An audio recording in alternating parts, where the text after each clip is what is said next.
Hi hello ಎಲ್ರಿಗೂ ನಮಸ್ಕಾರ. Welcome back to Bhagya creation. ಯಾರ್ಯಾರು ಹಾಗೆ ನಮ್ಮ ಚಾನಲ್ ನೋಡ್ತಾ ಇದ್ದೀರಾ ದಯವಿಟ್ಟು ಸಬ್ಸ್ಕ್ರೈಬ್ ಮಾಡ್ಕೊಳ್ಳಿ. ನನ್ನ ವಿಡಿಯೋ ಇಷ್ಟ ಆದರೆ ಒಂದು ಲೈಕ್ ಕೊಡಿ.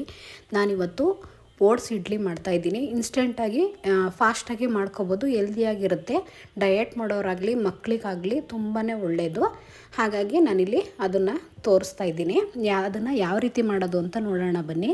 ಈಗ ಅದಕ್ಕೆ ನಾನು ಒಂದು ಬೌಲಷ್ಟು ಓಟ್ಸನ್ನು ತೊಗೊಂಡಿದ್ದೀನಿ. ಅದರಲ್ಲಿ ಓಟ್ಸ್ ಏನು ಒಂದು ಬೌಲಲ್ಲಿ ತೊಗೊಂಡಿದ್ದೀವೋ ಅದರ ಅರ್ಧ ಭಾಗದಷ್ಟು ನಾನು ಬಾಂಬೆ ರವೆ ತೊಗೊಂಡಿದ್ದೀನಿ.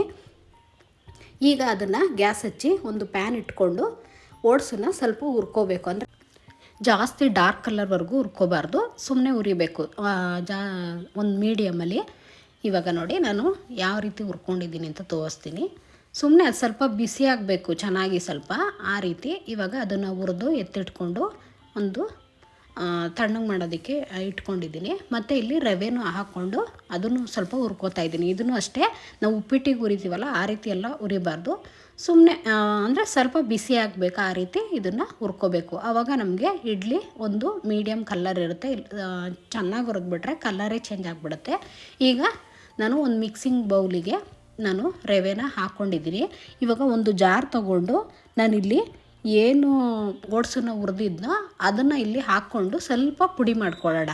ಅಂದರೆ ಫುಲ್ ನುಣ್ಣಗೆ ಪುಡಿ ಮಾಡ್ಕೋಬಾರ್ದು, ಸ್ವಲ್ಪ ತರ್ತರಿಯಾಗಿ ಪುಡಿ ಮಾಡ್ಕೋಬೇಕು.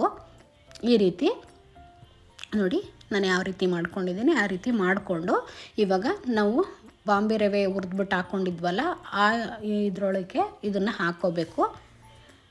ಈಗ ರುಚಿಗೆ ತಕ್ಕಷ್ಟು ಉಪ್ಪನ್ನು ಹಾಕ್ಕೊಳ್ಳಿ. ನೀವು ಆಮೇಲೆ ಬೇಕಾದರೂ ಹಾಕ್ಕೋಬೋದು, ನಾನು ಇಲ್ಲಿ ಮೊದಲಿಗೆ ಹಾಕ್ಕೋತಾ ಇದ್ದೀನಿ. ಇವಾಗ ಇದನ್ನೊಂದು ಸ್ವಲ್ಪ ಮಿಕ್ಸ್ ಮಾಡ್ಕೊಳ್ಳಿ. ಎರಡನ್ನೂ ಬಾಂಬೆ ರವೆ ಮತ್ತು ಓಟ್ಸು ಉಪ್ಪು ಎಲ್ಲ ಮಿಕ್ಸ್ ಆಗಲಿ. ಇಲ್ಲಿ ನಾನು ಓಟ್ಸ್ ಏನು ತೊಗೊಂಡಿದ್ನೋ ಅದೇ ಬೌಲಲ್ಲಿ ಒಂದು ಅರ್ಧ ಬೌಲಷ್ಟು ಗಟ್ಟಿ ಮೊಸರನ್ನ ತೊಗೊಂಡಿದ್ದೀನಿ. ನೀವು ಅಂದರೆ ಅಳತೆ ಪ್ರಕಾರ ಮಾಡಿಕೊಂಡ್ರೆ ಇದು ಸ್ವಲ್ಪ ಕರೆಕ್ಟಾಗಿ ಬರುತ್ತೆ ಇಡ್ಲಿ. ಇಲ್ಲ ಅಂದರೆ ನಿಮಗೆ ಕರೆಕ್ಟಾಗಿ ಅದನ್ನೇ ಬರಲ್ಲ ಮಾಡೋದಕ್ಕೆ. ಹಾಗಾಗಿ ಇವಾಗ ಅದೇ ಬೌಲಿಗೆ ಇನ್ನರ್ಧ ಬೌಲಷ್ಟು ನೀರನ್ನು ಹಾಕ್ಕೊಂಡು ಮಿಕ್ಸ್ ಮಾಡ್ಕೊಂಡಿದ್ದೀನಿ. ಅಂದರೆ ಅದು ಗಟ್ಟಿಯಾಗುತ್ತೆ. ಮತ್ತು ಇವಾಗ ಇನ್ನೂ ಒಂದು ಕಾಲು ಭಾಗದಷ್ಟು ನೀರನ್ನು ಹಾಕ್ಕೋಬೇಕು. ಇದಕ್ಕೆ ಅತಿ ಹೆಚ್ಚು ನೀರನ್ನು ಯೂಸ್ ಮಾಡಬಾರ್ದು. ಸ್ವಲ್ಪ ಮೊಸರು ಗಟ್ಟಿ ಇದ್ದಾಗ ನೀವು ಸ್ವಲ್ಪ ನೀರನ್ನು ಹಾಕ್ಕೋಬೋದು. ಬಟ್ ತೆಳುವು ಮೊಸರು ಮಾಡಿಕೊಂಡು ಕಲಿಸಿದಾಗ ಸ್ವಲ್ಪ ನೀರು ಕಡಿಮೆ ಹಾಕ್ಕೊಂಡು ನೀವು ಕಲಿಸ್ಬೇಕಾಗುತ್ತೆ. ಇವಾಗ ನೋಡಿ ನಾನು ಒಂದು ಅದಕ್ಕೆ ಕರೆಕ್ಟಾಗಿ ಬರೋಂಗೆ ನೋಡಿಕೊಂಡು, ಅಂದರೆ ಇದು ಸ್ವಲ್ಪ ಗಟ್ಟಿ ಇರಬೇಕು. ಮಾಮೂಲಿ ನಾವು ಇಡ್ಲಿ ಎಲ್ಲ ಮಾಡ್ತೀವಲ್ಲ ಅದಕ್ಕಿಂತ ಸ್ವಲ್ಪ ಗಟ್ಟಿ ಇರಬೇಕಾಗುತ್ತೆ, ತುಂಬ ತೆಳುವಿರಬಾರ್ದು. ಇದಕ್ಕೆ ನೀವು ಬೇಕು ಅಂದರೆ ತರಕಾರಿ ಎಲ್ಲ ಆ್ಯಡ್ ಮಾಡ್ಕೋಬೋದು. ನಾನಿಲ್ಲಿ ಬರೀ ಕ್ಯಾರೆಟು, ಕರಿಬೇವು ಮತ್ತು ಕೊತ್ತಂಬರಿ ಸೊಪ್ಪು ಇಷ್ಟನ್ನು ಮಾತ್ರ ಹಾಕ್ಕೊಂಡಿದ್ದೀನಿ. ನಿಮ್ಗೆ ಇಷ್ಟ ಆಯಿತು ಅಂದರೆ ಬೀನ್ಸು, ಸಬ್ಸಿಗೆ ಸೊಪ್ಪು ಮತ್ತು ಮೂಲಂಗಿ ಇದೆಲ್ಲ ತುರಿದ್ಬಿಟ್ಟು ನೀವು ಹಾಕ್ಕೋಬೋದು, ಇಲ್ಲ ಕಟ್ ಮಾಡಬೇಕಾದ್ರೂ ಹಾಕ್ಕೋಬೋದು. ಬಟ್ಟು ಕೆಲವ್ರಿಗೆ ಇಷ್ಟ ಆಗಲ್ಲ, ಸಾಕು ಇಷ್ಟ ಹಾಕಿದ್ರೇ ತುಂಬಾ ಚೆನ್ನಾಗಿರುತ್ತೆ. ಇವಾಗ ಅದ್ರ ಜೊತೇಲಿ ನಾನಿಲ್ಲಿ ಒಂದು 1/4 ಟೇಬಲ್ ಸ್ಪೂನಷ್ಟು ಅಡುಗೆ ಸೋಡಾನ ಯೂಸ್ ಮಾಡ್ತಾಯಿದ್ದೀವಿ.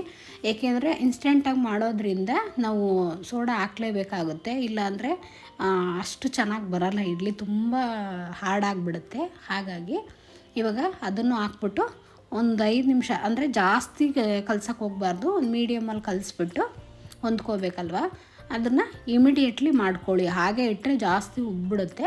ಇಮಿಡಿಯೇಟ್ಲಿ ಮಾಡ್ಕೊಳ್ಳಿ. ಇದನ್ನು ನೆನೆಸ್ಬೇಕು ಇಡಬೇಕು ಆ ರೀತಿ ಏನಿಲ್ಲ, ಕಲಿಸಿದ ತಕ್ಷಣವೇ ನೀವು ಮಾಡ್ಕೋಬೋದು, ಬೇಗನೆ ಆಗುತ್ತೆ.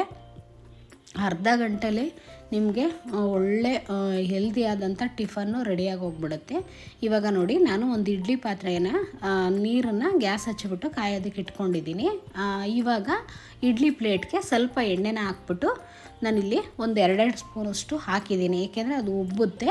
ನೀವು ಬೇಕು ಅಂದರೆ ಜಾಸ್ತಿ ಹಾಕ್ಕೋಬೋದು, ಬಟ್ಟು ಒಂದು ಮೀಡಿಯಮ್ ಆಗಿರಲಿ ಅನ್ನೋ ಕಾರಣಕ್ಕೆ ನಾನು ಒಂದು 2 ಸ್ಪೂನ್ ಹಾಕ್ಕೊಂಡು ಅದನ್ನು ಇಡ್ಲಿ ಕುಕ್ಕರ್ಗೆ ಅಥವಾ ಇಡ್ಲಿ ಪಾತ್ರೆಗೆ ಜೋಡಿಸ್ಬಿಟ್ಟು ಅದನ್ನು ಬೇಯೋದಕ್ಕೆ ಇಟ್ಕೊಂಡಿದ್ದೀನಿ. ಈಗ ಅದನ್ನು ಪಕ್ಕದ ಒಲೆಯಲ್ಲಿ ಎತ್ತಿಟ್ಬಿಟ್ಟು ಇವಾಗ ಅದಕ್ಕೆ ಸಾಂಬಾರು ಅಥವಾ ಚಟ್ನಿ ಯಾವ್ದು ಬೇಕಾದರೂ ಆಗುತ್ತೆ, ನಾನಿಲ್ಲಿ ಎರಡನ್ನೂ ಮಾಡಿದ್ದೀನಿ.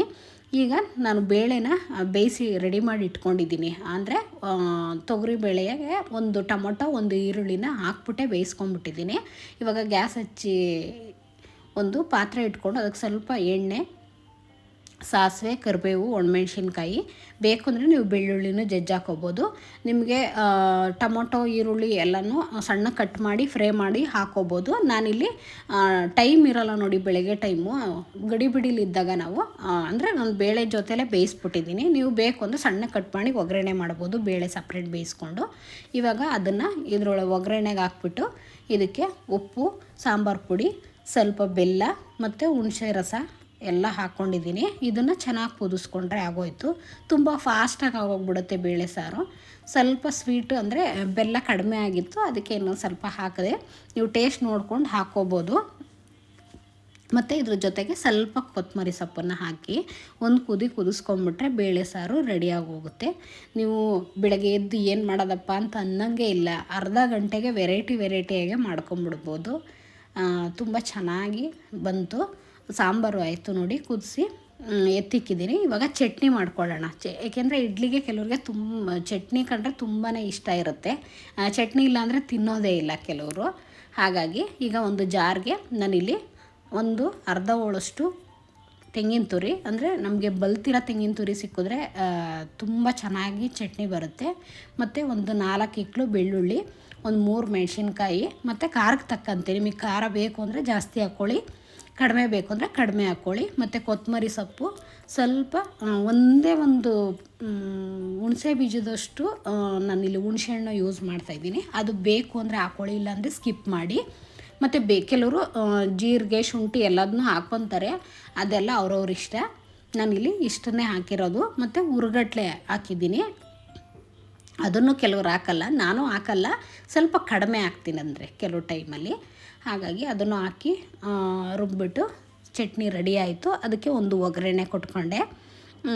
ಬೇಕು ಅಂದರೆ ಇದಕ್ಕೆ ನೀವು ಸ್ವಲ್ಪ ಕಡಲೆಬೀಜ ಹುರಿದು ನೀವು ಮಾಡಿದ್ರೆ ಅದು ಚೆನ್ನಾಗಿರುತ್ತೆ. ಬಟ್ ತೆಂಗಿನಕಾಯಿ ಚಟ್ನಿನೇ ತುಂಬ ಚೆನ್ನಾಗಿರುತ್ತೆ ಇದಕ್ಕೆ. ಹಾಗಾಗಿ ನಾನು ಕಡಲೆಬೀಜ ಯಾವುದು ಯೂಸ್ ಮಾಡಿಲ್ಲ. ಇವಾಗ ನೋಡಿ ಇಡ್ಲಿನೂ ಅಷ್ಟೇ ಚೆನ್ನಾಗಿ ಬೆಂದಿದೆ. ಕೈಗೆ ಮುಟ್ಟಿ ನೋಡಿದಾಗ ಅದು ಅಂಟಿಲ್ಲ ಅಂದರೆ ನಿಮಗೆ ಕರೆಕ್ಟಾಗಿ ಬೆಂದಿದೆ ಅಂತ. ಕೆಲವ್ರಿಗೆ ಗೊತ್ತಾಗಲ್ಲ. ಇಲ್ಲಾಂದರೆ ಕುಕ್ಕರ್ ಇದ್ದರೆ ನಿಮಗೆ ವಿಷಲ್ಗೆ ಹೋಗುತ್ತೆ, ಅದರಿಂದ ನಿಮಗೆ ಗೊತ್ತಾಗುತ್ತೆ. ಇಲ್ಲಾಂದರೆ ಈ ರೀತಿ ನೋಡಿಬಿಟ್ಟು ನೀವು ಎತ್ಕೋಬೋದು. ಇಲ್ಲಾಂದರೆ ನೀವು ಅಕಸ್ಮಾತ್ ಅಂಟು ಅಂದರೆ ಇನ್ನೂ ಸ್ವಲ್ಪ ಹೊತ್ತು ಬೇಯಿಸ್ಕೋಬೋದು.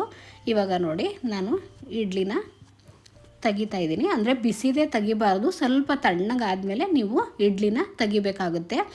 ಇಲ್ಲಾಂದರೆ ತಟ್ಟೆಗೆಲ್ಲ ಅಂಟ್ಕೊಬಿಡುತ್ತೆ, ಇಡ್ಲಿ ಬರಲ್ಲ. ನೋಡಿ ಎಷ್ಟು ಚೆನ್ನಾಗಿ ಬಂದಿದೆ, ಒಂದು ಚೂರು ಪ್ಲೇಟಿಗೆ ಅಂಟ್ಕೊಂಡಿಲ್ಲ, ಅಷ್ಟು ಚೆನ್ನಾಗಿ ಬಂದಿದೆ. ಮತ್ತು ಸಾಫ್ಟಾಗೂ ಇದೆ. ನೀವು ಮಾಡಿಡೋದಾದರೆ ನೈಟು ಹಾಗೆ ಕಲಸಿಟ್ಬಿಟ್ಟು ಸೋಡಾ ಏನು ಬೇಡ ಅಂದರೆ ಬೆಳಗ್ಗೆ ಎದ್ದು ಆರಾಮಾಗಿ ಮಾಡ್ಕೋಬೋದು, ಅದು ಚೆನ್ನಾಗಿ ಬಂದಿರುತ್ತೆ. ಇಲ್ಲಿ ಇನ್ಸ್ಟೆಂಟಾಗಿ ಮಾಡುವಾಗ ಈ ರೀತಿ ಮಾಡ್ಕೋಬೋದು. ನೋಡಿ ಎಷ್ಟು ಸಾಫ್ಟಾಗಿದೆ, ಎಷ್ಟು ಚೂಸಿಯಾಗಿದೆ. ನಿಮಗೆ ತರಕಾರಿ ಎಲ್ಲ ಬೇಕು, ಗೋಡಂಬಿ ಎಲ್ಲ ಬೇಕು ಅಂದರೂ ಹಾಕ್ಕೋಬೋದು. ಇಲ್ಲಾಂದರೆ ಸಾಮಾನ್ಯವಾಗಿ ಹೀಗೆ ಬೇಕಾದರೂ ಪ್ಲೈನ್ ಬೇಕಾದರೂ ಮಾಡ್ಕೋಬೋದು. ಎಷ್ಟು ಸಾಫ್ಟಾಗಿದೆ ನೋಡಿ, ಎಷ್ಟು ಚೆನ್ನಾಗಿದೆ. ತಿನ್ನೋದಕ್ಕೂ ಅಷ್ಟೇ ಹೆಲ್ದಿಯಾಗಿದೆ. ಮಕ್ಕಳಿಗೆ ಈ ರೀತಿ ಏನಾದರೂ ಮಾಡಿಕೊಡ್ಬೇಕು, ಒಂದೇ ರೀತಿ ತಿಂಡಿ ಮಾಡಿಕೊಟ್ರೆ ಅವ್ರಿಗೂ ಬೇಜಾರಾಗುತ್ತೆ. ಮನೇಲಿ ನಮಗೂ ಅಷ್ಟೇ ಬೇಜಾರಾಗಿ ಹೋಗ್ಬಿಡುತ್ತೆ ಒಂದೇ ಥರ ತಿಂದು. ಹೀಗೆ ಒಂದು ಸಲ ಟ್ರೈ ಮಾಡಿ. ಹೀಗೆ ನಮ್ಮ ಚಾನಲ್ನ ಸಪೋರ್ಟ್ ಮಾಡಿ, ಸಬ್ಸ್ಕ್ರೈಬ್ ಮಾಡ್ಕೊಳ್ಳಿ, ಶೇರ್ ಮಾಡಿ, ಕಮೆಂಟ್ ಮಾಡಿ. Thank you for watching.